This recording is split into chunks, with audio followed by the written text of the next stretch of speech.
siang, kami dari kelompok guru tentang edukasi tentang antinatal.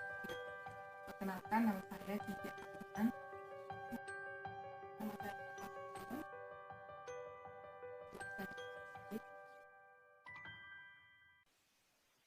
Jadi kami di sini ada 3 pembahasan. Yang pertama itu tentang antinatal care, yang kedua ada risiko persalinan, dan yang ketiga ada tentang antinatal care. Bisa juga disebut tentang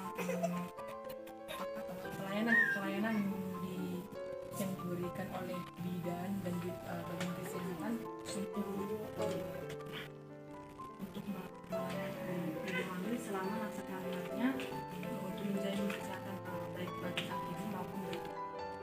Di sini tujuan dilakukannya antinatal care ini yaitu yang pertama menjaga agar ibu tetap sehat selama masa kehamilan, lalu memantau kemungkinan adanya risiko-risiko kehamilan agar tidak membahayakan seorang ibu itu nanti pada saat masuk di dalam kehamilan, lalu menyiapkan dalam persalinan, mempersiapkan juga pemeliharaan pada bayi dan persiapan untuk menyusuinya, lalu mengantarkan pulihnya kesehatan ibu yang optimal dan menurunkan morbiditas dan mortalitas ibu dan bayi dan si bayi, atau menurunkan risiko kematian pada ibu hamil. Jadi dalam antinatal care ini ada 10 disebut 10 T yang dilakukan. Yang pertama yaitu timbang berat badan dan tinggi badan si ibu. Lalu yang kedua ukur tekanan darah. Pada ibu hamil wajib dilakukan tekanan darah. Apakah akan terjadi nanti tekanan darahnya tinggi atau rendah. Lalu yang kedua menilai status gizi atau ukur dari cara mengetahui status gizinya itu yaitu diukur lingkar lengan atas. Lalu yang keempat mengukur tinggi fundus uteri. Di sini dilakukan nanti oleh bagian kesehatan untuk mengetahui umur janinnya, lalu dan menentukan presentasi janin dan denyut jantung. Jadi pada saat kunjungan kehamilan persiapan persalinan akan dilakukan mengetahui denyut jantung bayi itu teratur, normalkah atau tidak berkontraksi dalam perut. Lalu yang keenam melakukan screening status imunisasi tetanus. Lalu pemberian tablet besi minimal 10 tablet selama masa kehamilan. Lalu tes laboratorium rutin dan khusus, tata laksana kasus. Lalu yang ke-10 temui cara atau konseling kepada pelayanan kesehatan.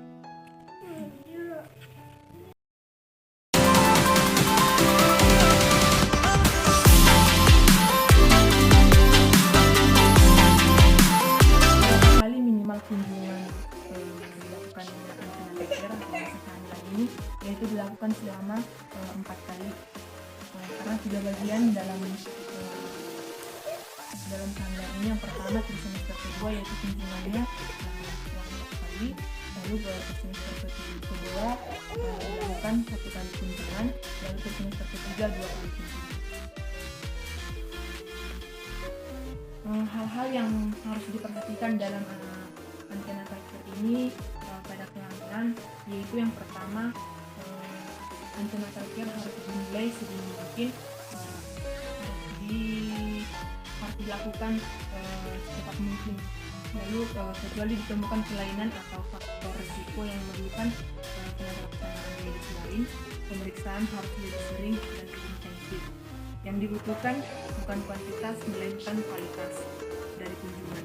Lalu kunjungan antinatal care ini yaitu penurunan yang proporsional dan relevan secara klinis. Pada rata-rata kunjungan antinatal care tidak ada pengaruhnya bagi ibu ataupun si bayi. Manfaat dilakukannya antinatal care ini yaitu kepedulian kepada ibu hamil, yaitu yang pertama memastikan kehamilannya, yang kedua apakah kehamilan berada di dalam rahim, yang ketiga mengetahui usia kehamilan, lalu mengetahui perkembangan janin, lalu meneropong kelainan, apakah ada kelainan pada si bayi atau pada si ibu, lalu mengetahui posisi bayi, apakah posisi bayinya sesuai dengan normalnya, lalu mengetahui penyakit yang terjadi selama kehamilan.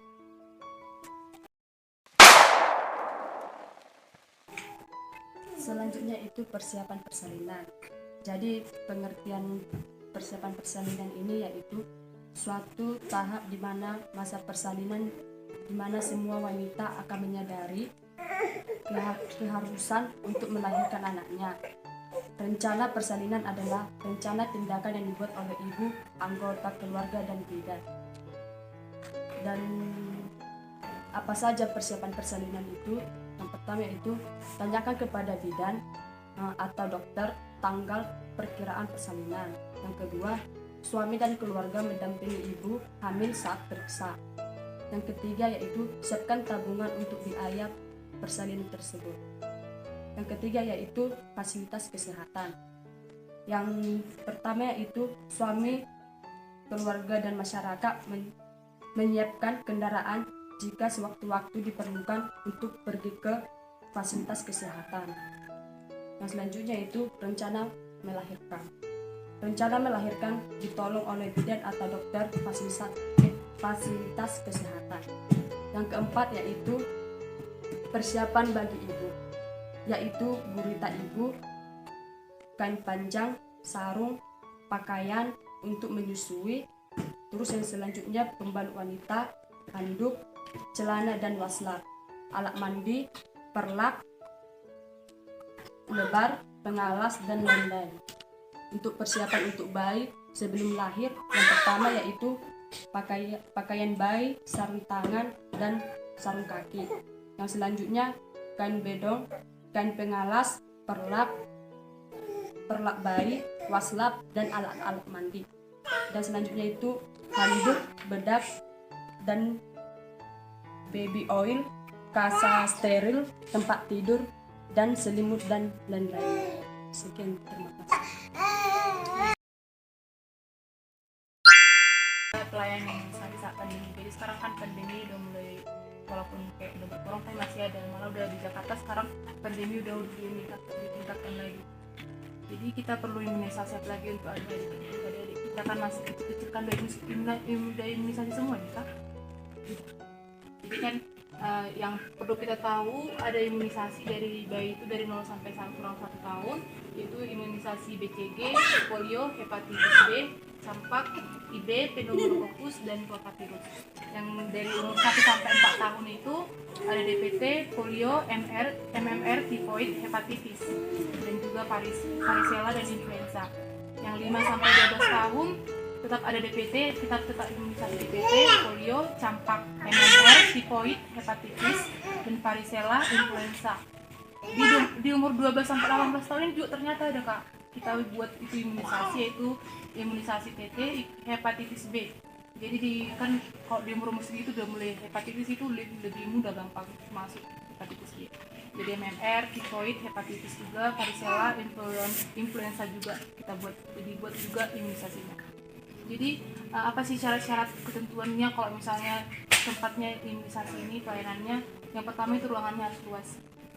Yang kedua, sirkulasi udara ini baik, jadi harus ada jendela, jangan di tempat yang tertutup.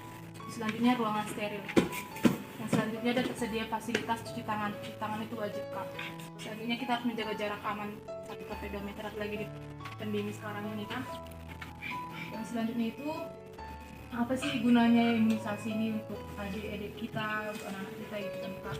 Yang pertama itu meningkatkan kekebalan tubuh terhadap suatu penyakit kayak hepatitis, polio. Selanjutnya itu yaitu mencegah beberapa penyakit. Pelaksanaan posyandu di saat pandemi itu yang pertama posyandu beroperasi dengan kebijakan pemerintah. Yang kedua, kader posyandu harus sehat dan selalu menggunakan masker dan sarung tangan. Yang ketiga itu meja tidak berdekatan dan disediakan cairan pembersih tangan. Yang keempat, orang tua membawa kain atau sarung sendiri untuk penimbangan.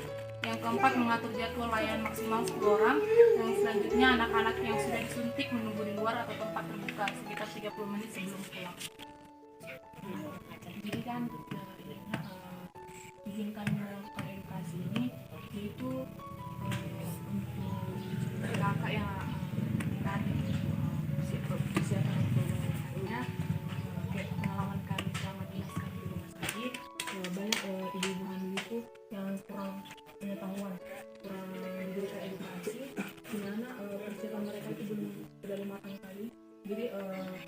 mereka datang ke rumah sakit itu banyak yang kurang. Contohnya kayak penjelasan kami persiapan untuk persalinannya seperti pakaian-pakaian tidak bayi, persiapan untuk si ibu juga saat proses melahirkan. Jadi kami lakukan edukasi ini untuk kakak sekalian juga lebih matang juga nanti untuk persiapan para persalinannya. Lalu kami lakukan juga antenatal care ini. Kakak juga akan rutin kan kak untuk kakaknya kakak bulan kehamilannya ya. Lalu memang minimal untuk tujuan yang itu kan ditunjukkan terus 4 kali. Lalu kalau misalkan ada pun hal-hal yang tidak perlu dilakukan dalam AMC ini kami akan tahu, yaitu tidak perlu melakukan kunjungan.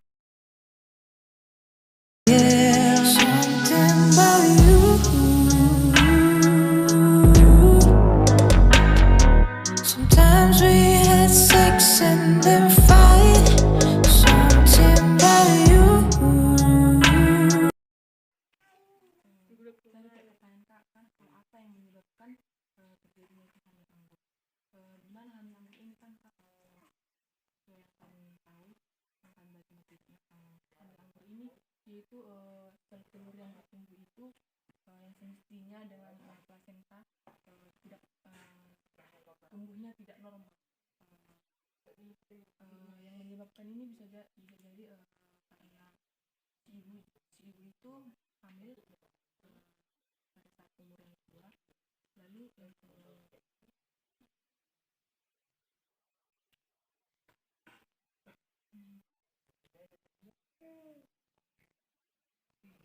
ibu ini hamilnya pada saat umur yang tua. Lalu yang kedua bisa juga karena jeda kehamilannya itu dari anak pertama itu jeda kehamilan ke anak kedua terlalu dekat. Biasanya kan kak jeda untuk anak itu, apalagi yang melakukan operasi cesar itu seenggaknya ditunggu kira-kira 1 tahun. 1 tahun pun itu masih agak kurang. Jadi bisa jadi itu yang penyebab.